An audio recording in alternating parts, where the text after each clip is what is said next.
Christopher, I think you're on mute. Thank you. So welcome to the Colorado Virtual Fair. Thank you for joining us. Before we get started today, I want to make just a few quick housekeeping announcements. So to ask questions during this webinar to the presenters, you use the Q&A button on your screen, and you can type your questions directly to the presenters. Your camera and your microphone are off, so the panelists will not be able to see or hear you. This is just one of the many different sessions happening. So be sure to sign up for additional sessions, and that this presentation is being recorded and will be available within about a week at the same website where you registered. So I'd now like to turn it over to our presenters. Our first presenter today will be Kalamazoo College. Hello, everybody. I'm just going to quickly share my screen and pull up a little PowerPoint presentation to show for you guys. All right, and then if I can view the show from the current slide. Awesome. Hello. Welcome to Kalamazoo College, kind of. I'm Jacob. I am the admission counselor for students from the state of Colorado. So hello, let's get really familiar with one another.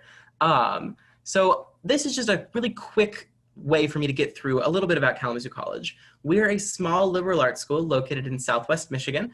So if you're looking at Michigan as the shape of a hand, we're about right there. We're kind of right on the border of Michigan and Indiana, but we're well enough into Michigan that you won't really ever notice that Indiana is nearby.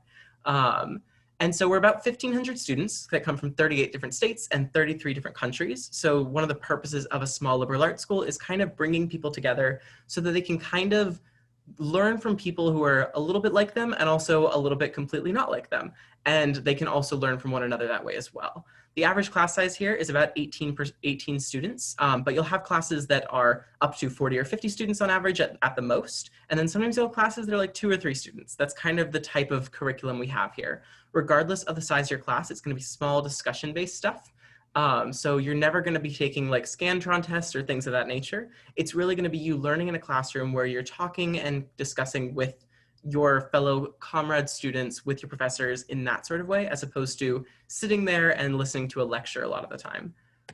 In terms of our actual curriculum, this is kind of what we are most known for here, which is this thing called the K-Plan.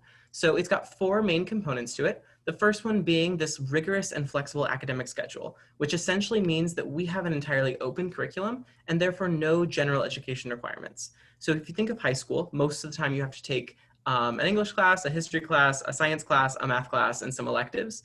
Technically, through our system, you can get through your entire 4 years here at Kalamazoo without actually touching a subject you don't like. The only way you have to take a subject is if it's required for your major, in which case you choose that yourself. So that's on you if you choose a major that you don't necessarily like. The second aspect is that we think you're gonna learn great things in the classroom, but ultimately none of it really matters unless you can put it into action.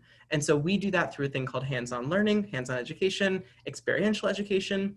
The easiest way to think about this is the fact that we kind of want you to build a resume whilst you're in college. So you're not just getting your degree and then kind of being left up a creek without a paddle for the rest of your life afterwards. So this is things like internships or these things called externships, which are specific to us, where you can go live with one of our alumni for a little bit and essentially go to work every single day with them.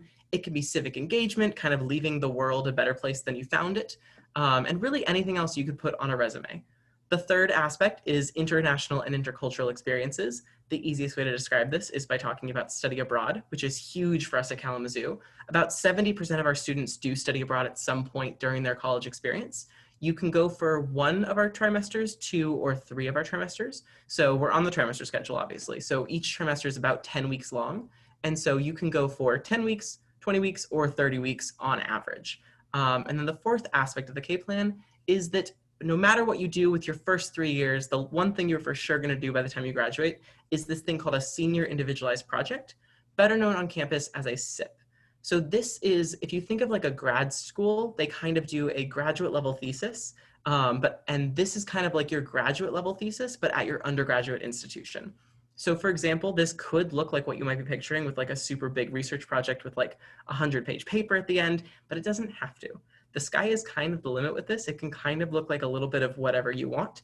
So in the past, students have refurbished old cars because they were interested in mechanics. We had a student a couple of years ago who put on a flash mob recreation of the Civil War on our campus quad because he was a history and theater double major, and that combined his two things. Last year, someone did one on student loans because they were feeling some type of way about that. Last year also, someone did something on Latin jazz music and put on a really cool concert for us. This doesn't have to be in your major. It doesn't have to be something you technically studied at school at all. It's just something that you're fascinated by or interested in. The whole point of a curriculum like Kalamazoo is that allows you flexibility of studying more than one thing, is that you can kind of by the end dictate what your own curriculum looks like. So the thing to really keep in mind with this whole curriculum and this whole K plan is that it essentially puts you in the driver's seat on day one and allows you to stay that way the entire time you're there. One of the really cool things about Kalamazoo is that no one actually declares a major until the winter trimester of your sophomore year. So you get about a year and a half of playing around before you actually have to know what you want to do. So if you're undecided right now or have a couple of things in mind, but something not super cemented, this could be a great place for that. If you do know what you want to study, that's awesome. Every class you take before you actually declare your major will still count towards the major if it's in the same area of study. It's just that it's not officially declared in case you want to switch things up, add a minor, add a double major. Each one of our majors is about 10 to 12 credits long, and you'll graduate with having taken 36. So it's not hard to study more than one thing. It's also not hard to do two majors and also still study abroad. One of our current senior interns in our office has a triple major, and she also spent 6 months in Senegal in West Africa not too long ago. I think she just got back like right before the summer. And so it's a really fun experience where you can kind of do a little bit of everything and kind of juxtapose things with other things. So you could do something in English and then also do something in the pre-med field. You could do something in psychology and also do some theater. It really just depends on what you're fascinated by. It doesn't matter if they don't sound like they actually go together. So that's a little bit about what Kalamazoo has to offer. I am eager to hear if you guys have questions moving forward. So just let me know. Bye.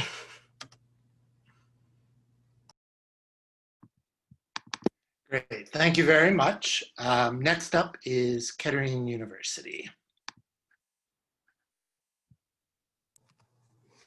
Hi everybody, let me get my presentation up.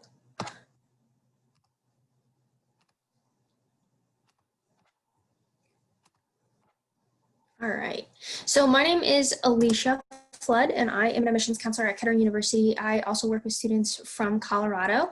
So a little bit about Kettering University. We are also located in Michigan. So here on the map, you can see we are located in about mid-Michigan, so just north of Detroit, just west or just east of Lansing, so right in the middle of the state.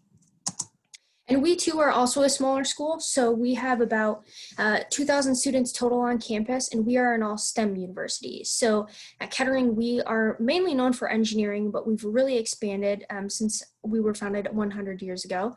So we offer all sorts of engineering. Our newest program is our general engineering major as well. And then we do have like life sciences. Our computer science program is growing. Students can do pre-med, course of study. We also have tons of concentrations, specialties for students who are interested specifically in maybe automotive. They can do that within mechanical engineering. So it's a very customizable program. And because we are smaller, it's a really great learning environment too. Very hands-on. You will get to know your professors. The classrooms aren't too big as well. And we're not a liberal arts school. So by that means that students actually get to jump right into math, science, and classes related to their major as well. Now that does still leave some wiggle room in there too if students are still undecided, or maybe they know they want to do engineering but not what type of engineering. That's totally fine as well, but you do get to jump right in as a freshman to those major classes. And here's a quick video about our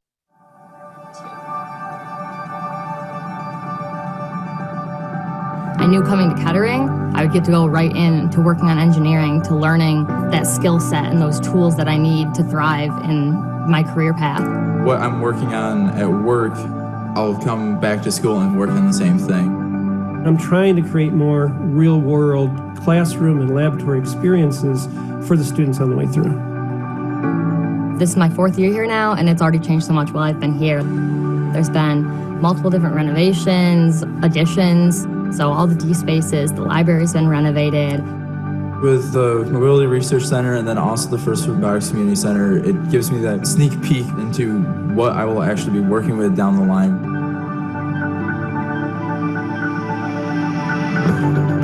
My favorite place to study is the D space.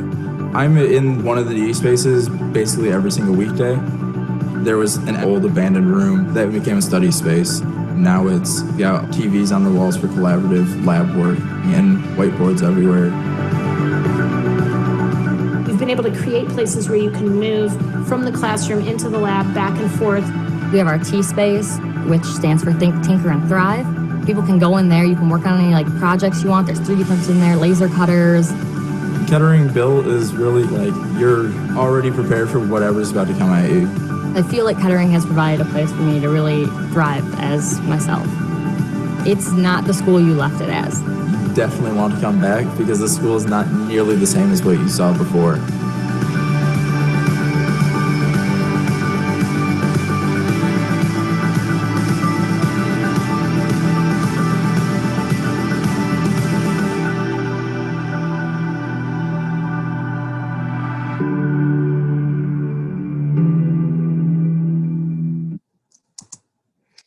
On top of that, we are also currently building our Learning Commons building too. So you can see in the video, just very hands-on, lots of study spaces, lots of collaborative spaces, maker spaces, 3D printing factories. So this building should be done in 2022. So we're in the process of completing that.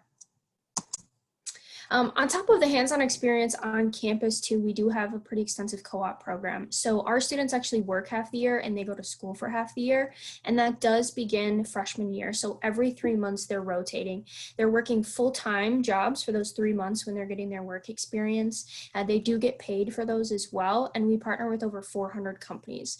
So this program does start freshman year for students. So they go to school for 3 months and then they're working full time for 3 months. It's a great opportunity for them to really get a feel for if they like what they're going into, if they don't like what they're going into. And then by the time they graduate, they have tons of work experience as well. So students do have help finding these positions too, and they're located all over the nation. So even though we're in Michigan, we have students working all over. And like I said, students do get paid for this. They can stay with the same company, they can switch companies if they want, and about 75% of students actually get full-time offers from their co-op companies too. So like I said, this program does start freshman year. It's very extensive. It's more than just an internship program. These students are working in full-time positions, doing actual projects, and they have responsibilities related to their major too.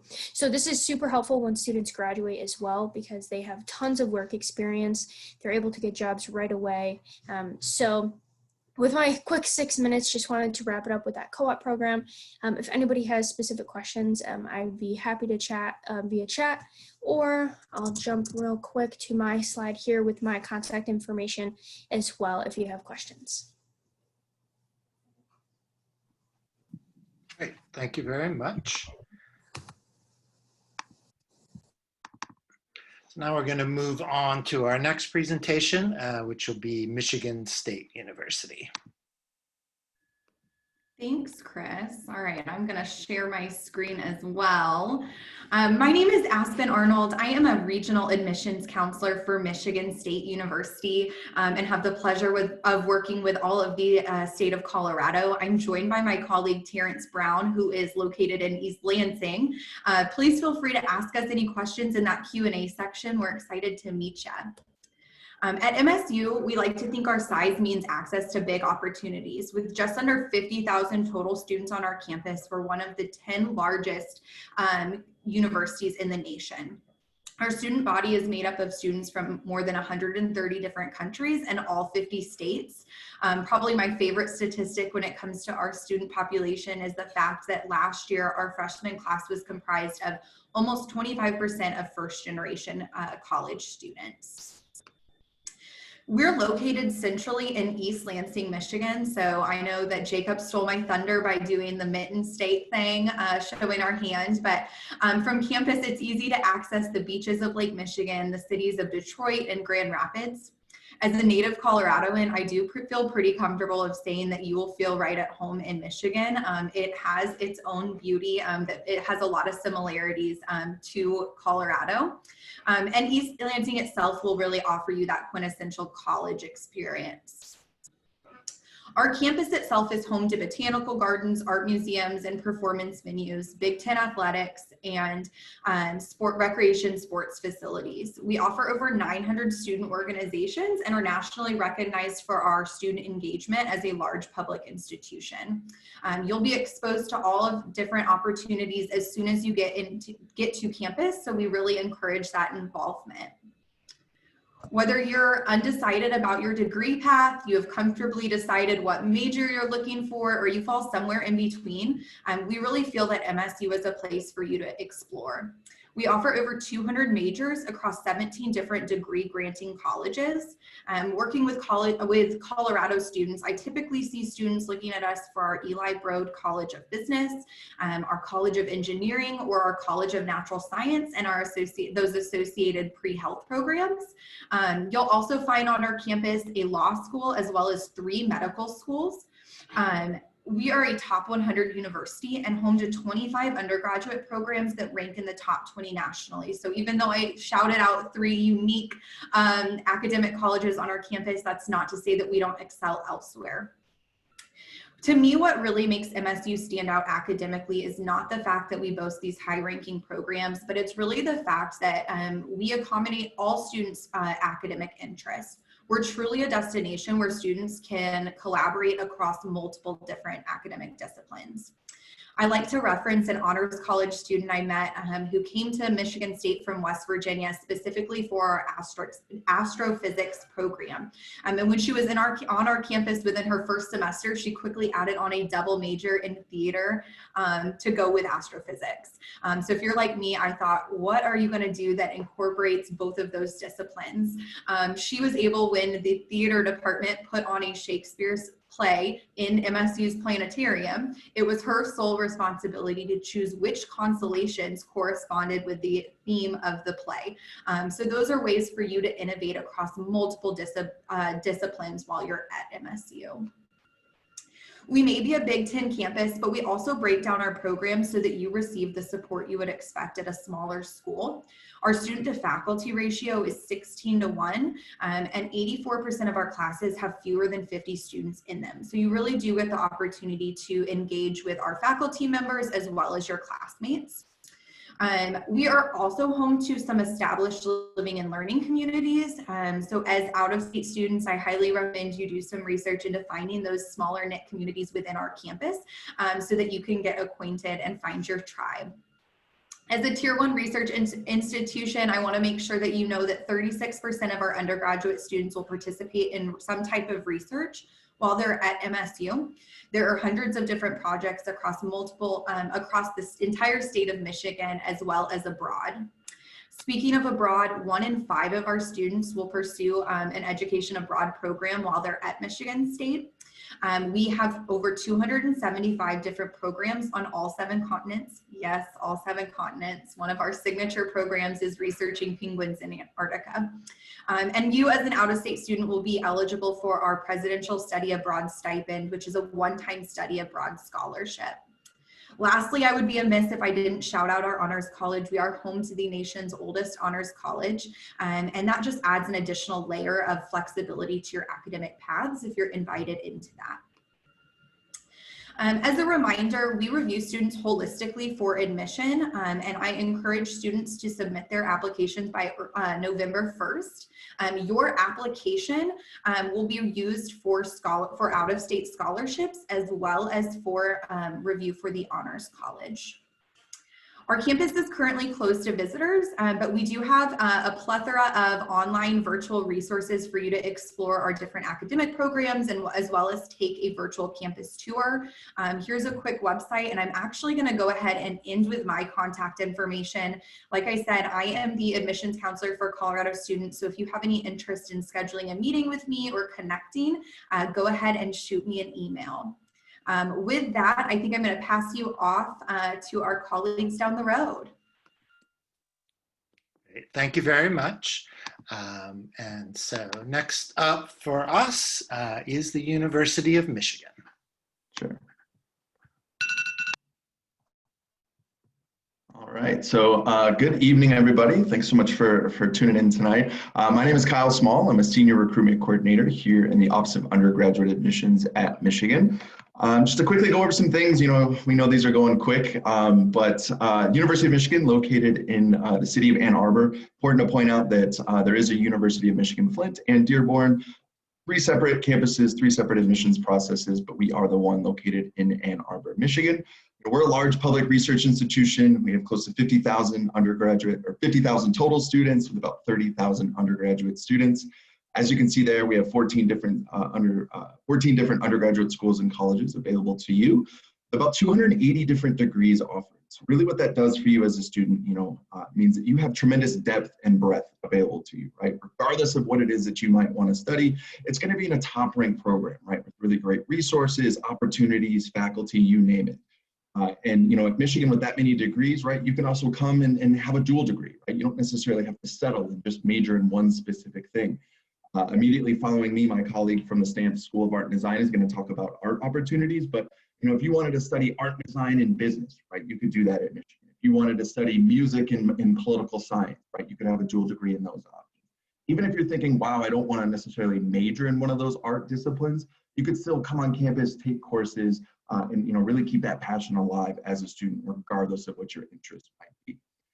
As we mentioned there, we have a strong 15 to 1 student to faculty ratio, but the big thing to point out there is we are a large institution. You're going to have smaller classes, maybe 15, 20 students in them, but you're also going to have a lot larger classes with maybe 200, 300 students in them. And that's really a part of the Michigan experience. At Michigan, you're going to have that wide spectrum of opportunities available to you. Also important to point out, located in the city of Ann Arbor, it's hands down one of the best places to live. As you can see, quite a few people agree with me. There's all kinds of concerts, plays, musicals, operas performed at all times of the year. The city of Ann Arbor and the University of Michigan really grew up with one another. So, there's 300 different restaurants for you to choose from, all kinds of things going on, art festivals, music festivals, things for you to choose from. Really vibrant city, relatively small city, but still lots and lots of things to do. Another great thing about the university and of course the city are our people, right? We have students coming from all 50 states, all counties in the state of Michigan, and over 120 countries abroad. It actually pans out to be over 1,600 different high schools. Students just like yourselves are coming to the University of Michigan and learning as much as you can inside the classroom, but also learning a lot outside of the classroom as well. In terms of student organizations, over 1,600, right? We're a big school, so there's going to be lots of things to get involved in there. Some clubs and orgs that you're probably used to, and even some more off-the-wall type clubs that you've maybe even never heard of. In addition, we are the #1 public research institution in the U.S., more than $1.5 billion in funding. The main thing to stress about this is that there's, of course, research and experiences available in a lab setting, right? We have those everywhere.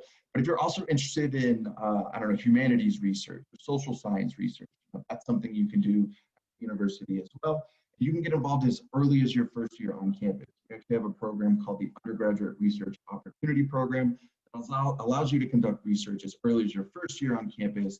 There's about 800 different projects for you to choose from. A lot of great opportunities there. And then, of course, as a large institution, we have a large alumni network, right? We have some famous faces there, some that you might recognize. But the main thing to point out about this is that 630,000 living alumni. That's just one great big cheering section for you, opportunity for you to connect, whether that be for an internship, a job opportunity, research opportunity, shadowing, whatever it is, you name it. You just have 630,000 family members, rooting you along the way. Also important to point out, obviously, the impact on COVID and admissions. Just like Michigan State, I'm sure probably everybody in this room, we are currently not allowing visitors on campus. In fact, we've actually canceled all of our campus visits through at least December. If you are interested in visiting campus, we'd say hold off, wait maybe until the winter semester until things kind of clear up. In terms of some additional changes due to COVID, we have pushed back our early action deadline. Traditionally, we participate in that November 1st deadline. We've gone ahead and pushed that back 2 more weeks to really allow you to settle into your senior year, figure out what schools or colleges you want to apply to, maybe sit for an ACT or SAT if you're available to, But we really thought, pushing that deadline was most helpful for our students. As you can see, we have some other deadlines there, a regular decision deadline of February 1st. Also important to point out the School of Music, Theater, and Dance deadline of December 1st. And then in terms of the application process, we are test flexible, which really means if you have a test score, if you have an opportunity to test, we'd love to see that score. But if you don't have an opportunity to do that, we will not penalize you for that. We also won't penalize you for any pass-fail or any credit or no credit exams. And we're going to be looking at those grades through 9th to 11th. So really, we're trying to take that stress out of applying, given everything going on in the past 6 months and really the upcoming year, make that just a little bit easier for you. Lastly, I do want to point out we have lots of virtual resources. I know this is a short 6 minutes, but lots of great resources available to you on our virtual resources pages. So whether you're interested in a virtual tour, connecting with current students, maybe chatting with admissions counselors, you can find all of that on our virtual resources page, and allows you to connect and really continue this conversation a little bit further. I think that's about all the time I have, to go. But thank you so much for your time and your attention, and I'll try to get to any questions in the chat. Thanks so much. Great, thank you, University of Michigan. Before we move on to our last university, just a reminder, do please pose any questions you have through the Q&A session so that the representatives can answer them for you. Okay, and so our last university is University of Michigan Stamp School of Art and Design. Good evening, everyone. I'm just going to pull up my presentation here and we'll get started. I happen to also be from the University of Michigan, so you get 2 for 1 here tonight.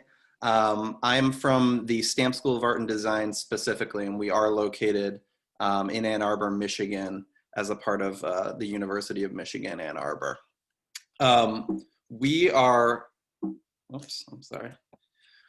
We're a bit different than other art and design programs that you'll encounter in the United States in that we do not have discipline-specific majors at our school. So our curriculum is an interdisciplinary one, an open one. You have 2 choices essentially as a student, whether you want to pursue a BA in art and design or a BFA, a Bachelor of Fine Arts in Art and Design. Within the curriculum, you can choose courses that interest you most and chart your course that way, concentrating in a field or in a discipline should you choose to. We also encourage social responsibility and global citizenship through our curriculum. All of our students are required to have an international experience as a part of their education at Stamps, spending a minimum of 3 weeks abroad, pursuing something academically valid. All of our students are required to take what's called an engagement course, which is a 3-credit art and design course where you're collaborating with a community outside of the university or college. And we think that ultimately this curriculum supports cross-disciplinary collaboration and community building. As Kyle mentioned earlier, we're a research university, or we're part of a research university. And that comes with strings attached in terms of who's teaching at our university. It means that our professors, artists and designers included, are required to be researching in their respective fields. We define research as creative practice. So we have populated our faculty with a spectrum of creative practitioners that represent different areas or different fields within creative practice. For instance, David Turnley here on this slide, he is a filmmaker and a photographer. So if you had an interest in delving into photography or filmmaking, you would likely work with David and find a mentor in him. Sophia Bruckner is a industrial designer and a futurist. If you had any interest in science fiction, or digital fabrication, you might find yourself working with Sophia. So that's how our curriculum works in practice. You are choosing the courses that interest you most.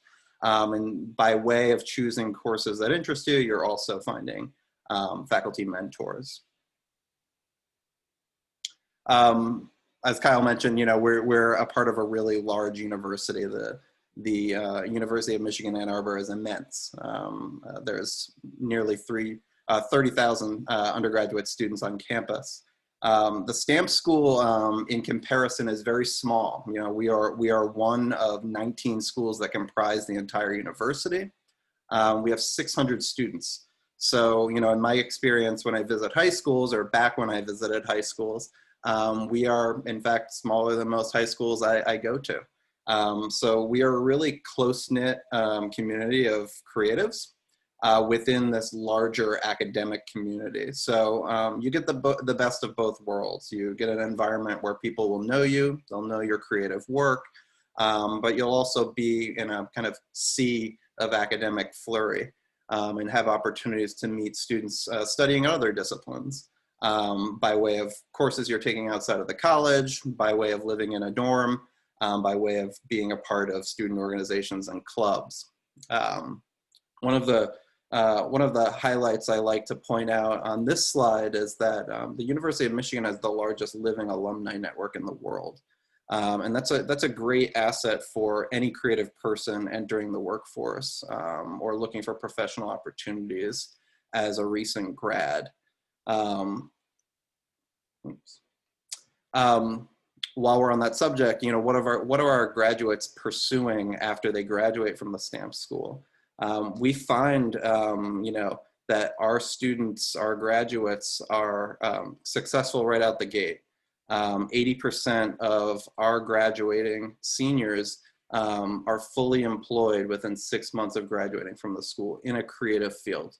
Some of the companies you see on this slide, these are places where our alums are currently employed. 15% of our students are going to grad school within 6 months of graduation. So we're really proud of these statistics. And how do you get in? What are we looking for and considering from our applicants? We are a talent admitting unit at the University of Michigan. So should you choose to apply to Stamps, you would be applying directly to the Stamp School of Art and Design within the University of Michigan.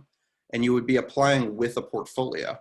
That portfolio is comprised of, you know, we would hope a breadth of creative work, kind of anything and everything you have to show us, whether those are films, whether those are paintings, sculptures, design ideas. We require a minimum of 2 drawings as a part of that portfolio. So we'd want to see observational drawing or design ideas. Maybe you're designing shoes or you create graphic doodles that you'd like to show us. We're open to looking at work like that as well. But the portfolio, as you can see, is the most important singular piece of your application to the Stamp School. It's 50% of our consideration of you as an applicant. The other 50%, of course, would be your academic kind of profile, your grades, your test scores, and activities you were involved in high school. I know I'm running low on time, but I just wanted to show you guys a few websites that you could check out. We have a curriculum designer that would show you historically all the courses that we offer at Stamps. And then, of course, events, virtual events that we're offering through the school. So if you have questions or want to meet up again, keep in touch. Thank you. Great, thank you for that. Since one of our presenters, looks like they were not able to make it, Hillsdale College, we do have a little bit of extra time. This is time for any of you to type in additional Q&A questions you might have for the presenters. And I might actually, you know, ask them if they have any insider advice or tips to share with all of you as you go through this search of looking for a university or a college in this time of COVID. You have a lot of experts here who can kind of fill you in on some things to be aware of and things to look for. So I open that up to the group if anybody wants to chime in.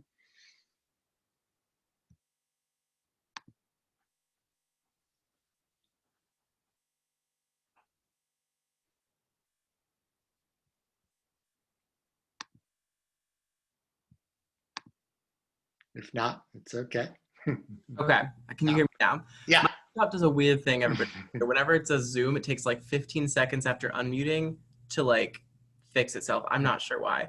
But my biggest tip for going through the college search in general, whether it's COVID or not, because I just recently not recently, 5 years ago I went through it because I graduated from college in 2019. So it's still fresh in my brain, but look for a place that like feels like home when you think about it. I'm from California originally, and then I went to school in Illinois, and now I live and work at a school in Michigan. So I'm kind of a perfect example of someone that's hopped around quite a bit. And that's because I'm very much a person that goes with what feels right in the moment, because more often than not, when you go with what feels right in the moment, it is correct. Your heart knows far better than your brain actually will. Your brain can overthink the process. There's other voices in your life that might overthink the process for you. But if something feels right, whether it's one of our schools, whether it's some other school, that is probably the right choice. That's the simplest advice I can give, is the cheesy Disney line of follow your heart. Great, thank you. If anybody else has anything they want to add, I think a lot of the questions we got were fairly specific, except for some of the Nordic ski questions, which I guess could pertain to any one of your colleges or universities. So if anybody wants to chime in about winter sports and clubs that may be available at your university. There are a few people who ask questions about alpine or Nordic sports. And I think, who was it who answered that? I think it was Michigan State had an answer for Nordic ski teams.